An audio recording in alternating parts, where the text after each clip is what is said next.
Assalamualaikum warahmatullahi wabarakatuh. Perkenalkan, nama saya Muhammad Khairul Mutakin, MPN 1740302012. Di sini saya akan menjelaskan tema penelitian saya yang berjudul Kajian Potensi Air untuk Pembangkit Listrik Tenaga Mikrohidro di Kawasan Sungai Hutan Kota Gunung Amal, Kota Tarakan. Baiklah, selanjutnya kita masuk ke latar belakang. Sebagian besar sumber energi dunia saat ini masih disuplai dari penggunaan energi fosil. Salah satunya ialah Indonesia. Saat ini, Indonesia masih sangat bergantung dengan energi fosil untuk memenuhi kebutuhan energinya. Padahal, penggunaan energi fosil dirasa tidak efisien untuk jangka panjang, sebab jika digunakan terus-menerus, sumber energi fosil tersebut lambat laun akan habis. Selain karena masalah jumlahnya terbatas, penggunaan energi fosil yang terus-menerus untuk sumber energi listrik dirasa kurang ekonomis dan berdampak dengan kerusakan lingkungan, yakni dapat menyebabkan pemanasan global. Oleh karena itu, ketergantungan akan penggunaan energi fosil sebagai bahan bakar pembangkit yang terus-menerus tidaklah baik untuk kelangsungan kehidupan di muka bumi ke depannya, sehingga pengembangan dan implementasi energi baru terbarukan sangat diperlukan. Alasannya untuk mendapatkan sumber energi alternatif yang dapat dikembangkan dengan lebih mudah, ramah lingkungan, dan sangat ekonomis pada jangka panjang, dan sebagai solusi untuk menjaga ketahanan energi di masa depan. Salah satu sumber energi baru terbarukan yang dapat dijadikan sebagai solusi dari ketergantungan terhadap penggunaan energi fosil ialah energi air. Air merupakan sumber energi yang jumlahnya sangat melimpah di dunia ini. Indonesia yang notabene merupakan negara kepulauan terbesar di dunia dan memiliki sumber daya air yang sangat melimpah, memiliki potensi besar untuk dapat membangun pembangkit listrik tenaga air, baik itu yang berskala besar maupun skala kecil di beberapa wilayah. Salah satu daerah yang dirasa cocok untuk dibangun sebuah pembangkit tenaga air berskala kecil atau yang disebut sebagai PLTMH ialah di sungai kawasan hutan Kota Gunung Amal, Tarakan. Alasan diliriknya daerah tersebut ialah dikarenakan kawasan tersebut memiliki debit air yang dirasa mampu untuk dibangun sebuah PLTMH. Oleh karena itu, untuk memaksimalkan potensi yang ada di kawasan tersebut, penelitian ini pun dilakukan. Harapannya, penelitian ini jika berhasil, maka masyarakat sekitar bisa mendapatkan energi listrik yang ramah lingkungan dengan harga yang ekonomis dan jangka panjang. Masuk ke rumusan masalah. Berdasarkan latar belakang yang sudah dijelaskan, maka penulis merumuskan masalah di dalam penelitian ini sebagai berikut. Yang pertama, berapakah potensi daya listrik yang dapat dihasilkan ketika dibangun PLTMH di sungai kawasan hutan Kota Gunung Amal, Tarakan? Kemudian yang kedua, apa saja yang dapat mempengaruhi besarnya energi listrik yang dihasilkan pembangkit PLTMH? Selanjutnya, batasan masalah. Berdasarkan rumusan masalah tersebut, maka penulis memberikan batasan masalah untuk penelitian yang akan dilakukan.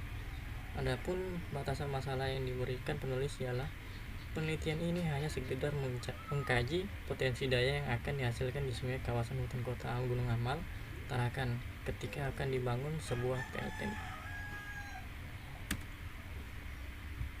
Kemudian tujuan penelitian. Berdasarkan rumusan masalah tersebut, maka diperoleh tujuan dari penelitian ini, antara lain yang pertama, untuk mengetahui berapa besar potensi daya yang akan dihasilkan di sungai kawasan hutan Kota Gunung Amal, Tarakan ketika dibangun PLTMH. Kemudian yang kedua, sebagai kajian dalam penggunaan energi baru terbarukan di Kota Tarakan. Selanjutnya, manfaat penelitian. Adapun manfaat yang dapat diperoleh dari penelitian ini yaitu untuk membantu pemerintah dalam menyediakan energi baru terbarukan sebagai solusi dalam ketergantungan penggunaan energi fosil di Kota Tarakan. Selain itu, masyarakat sekitar juga bisa mendapatkan energi listrik yang ramah lingkungan dengan harga yang ekonomis dan jangka panjang. Selanjutnya masuk ke tinjauan pustaka. Dalam penelitian ini, peneliti mencoba untuk menggali informasi dari penelitian-penelitian yang telah ada sebelumnya sebagai bahan perbandingan mengenai kelebihan dan kekurangan yang sudah ada. Selain itu, tujuan dari peneliti menggali informasi dari penelitian-penelitian yang sudah ada. Ini adalah untuk menggali teori-teori yang sudah ada untuk dikembangkan dalam landasan teori. Nah, yang pertama ini ada penelitian dari Unggarisky Hartojawas, Hari Prasetyo, Widyatmoko Heri pada tahun 2019 dalam jurnal Dinamika Rekayasa volume 15 nomor 1 halaman 11 sampai dengan 24 yang berjudul Studi Potensi Pembangkit Listrik Tenaga Mikrohidro PLTMH di Aliran Sungai Desa Kowajar Banyumas. Penelitian tersebut ialah mencoba untuk merancang sebuah pembangkit listrik tenaga mikrohidro atau PLTMH dengan melihat potensi alam pada aliran sungai Desa Kowajar Banyumas. Faktor utama diadakan penelitian ini ialah dikarenakan ketersediaan mercu bendung saluran pembawaan dan bak pengendap di aliran sungai tersebut. Dalam penelitian ini, metode yang digunakan dalam pengumpulan data dilakukan dengan cara pengukuran langsung. Data tersebut kemudian akan disimulasikan menggunakan aplikasi Turbone Pro 3.0. Berdasarkan hasil perhitungan, kapasitas daya yang dihasilkan dari rancangan PLTMH ini ialah sebesar 1,36 kW. Kemudian penelitian kedua ini berasal dari penelitian oleh Hasanuddin, Agustinus Lolo, Ridwai Balaka, Kadir, Laode Amrul Hasan, Aminur, Al-Ihsan Imran, Samhudin, Abdul Qadir pada paper Seminar Nasional Teknologi Terapan Inovasi dan Rekayasa SN2IR pada tahun 2019 dengan judul Analisa Potensi Daya Pembangkit Listrik Tenaga Mikrohidro PLTMH pada Sungai Bone di Kecamatan Pasir Putih, Kebumen, Muna, di mana pada penelitian ini peneliti ingin mengetahui potensi kapasitas daya listrik yang dapat dibangkitkan di Sungai Bone. Metode yang digunakan peneliti adalah dengan pengukuran debit aliran secara langsung dengan analisis berdasarkan mining yang setelah dilakukan perhitungan didapati hasil perhitungan berdasarkan rumus-rumus mining sebesar 681,0 kW sampai dengan 945 kW. Berdasarkan beberapa penelitian tersebut terhadap potensi pembangkitan listrik tenaga mikrohidro atau PLTMH, penulis tertarik untuk melakukan penelitian serupa dengan metode yang sama, namun yang membedakan penelitian ini dengan penelitian sebelumnya adalah lokasi dan kondisi geografis yang berbeda antara penelitian yang sebelumnya dengan penelitian yang akan dilakukan. Selanjutnya masuk ke dasar teori. Pembangkit listrik tenaga mikrohidro atau yang biasa disingkat PLTMH adalah sebuah pembangkit listrik tenaga air skala kecil dengan debit air yang kecil dengan kapasitas kurang dari 100 kW. Air yang digunakan untuk pembangkit listrik tenaga mikrohidro atau PLTMH ini harus mempunyai kapasitas aliran serta tinggi jatuh air tertentu. Biasanya, pembangkit ini memanfaatkan aliran air pada saluran irigasi dan sungai-sungai yang ada dengan cara memanfaatkan tinggi terjun atau head dalam satuan meter dan jumlah volume debit air per satuan waktu atau flow capacity.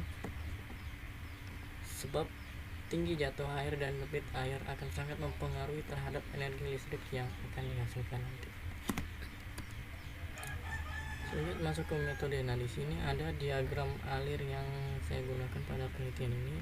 Yang pertama ini adalah pemulai, kemudian dilanjutkan dengan studi literatur, lalu dilanjutkan dengan pengambilan data, baik itu kedalaman sungai, lebar dasar sungai, kecepatan aliran sungai, debit aliran sungai, luas penampang melintang sungai, dan daya yang dibangkitkan. Kemudian dilanjutkan dengan analisis data. Nah, ketika analisis data ini dirasa kurang sesuai atau tidak sesuai, maka dikembalikan lagi ke proses pengambilan data. Namun jika sudah sesuai, maka dilanjutkan ke proses pembahasan lalu dilanjutkan kesimpulan, dan kemudian selesai. Nah, pada penelitian ini metode yang digunakan ialah dengan pengukuran debit aliran sungai secara langsung, yang kemudian dianalisa langsung berdasarkan hasil perhitungan dengan menggunakan rumus yang didapatkan dari sumber-sumber berupa jurnal ilmiah. Adapun data yang digunakan pada penelitian ini ialah menggunakan dua jenis data, yaitu data primer dan data sekunder yang berhubungan dengan penelitian ini. Untuk data primer diperoleh dari pengukuran secara langsung di lapangan, sedangkan untuk data sekunder didapatkan dari penelitian terdahulu yang diambil dari jurnal-jurnal ilmiah yang ada. Selanjutnya ke analisis data. Nah, setelah diperoleh data-data tentang kedalaman sungai, lebar sungai, dan kecepatan aliran sungai, kemudian dilakukan proses analisis data untuk mengetahui berapa besar potensi daya yang dihasilkan dari kawasan sungai hutan kota Gunung Amal. Yang pertama dihitung ialah debit air sungai. Untuk menghitung debit air sungai digunakan persamaan Q sama dengan V kali A, dengan Q itu adalah debit air, satuannya meter kubik per detik, kemudian V itu sama dengan kecepatan aliran, satuannya meter per detik, dan A sama dengan luas penampang aliran, satuannya meter persegi. Kemudian setelah didapatkan nilai debit air sungai, maka dengan dilakukan perhitungan luas penampang aliran sungai. Untuk menghitung luas penampang aliran sungai dapat dihitung dengan persamaan A sama dengan L kali D, dengan A itu adalah luas penampang aliran, satuannya meter persegi, kemudian L itu sama dengan lebar saluran, satuannya meter, dan terakhir itu D adalah kedalaman rata-rata air, satuannya meter. Selanjutnya, setelah debit air dan luas penampang pada sungai telah diketahui, untuk menghitung besarnya potensi daya listrik yang akan dihasilkan dapat menggunakan rumus berikut, yaitu P sama dengan eta dikali G dikali Q dikali H. Nah, dengan P sama dengan daya listrik satuannya kilowatt, terus eta itu sama dengan gabungan efisiensi total, kemudian G gravitasi, satuannya meter per detik, dan terakhir H itu ketinggian pada air, satuannya meter.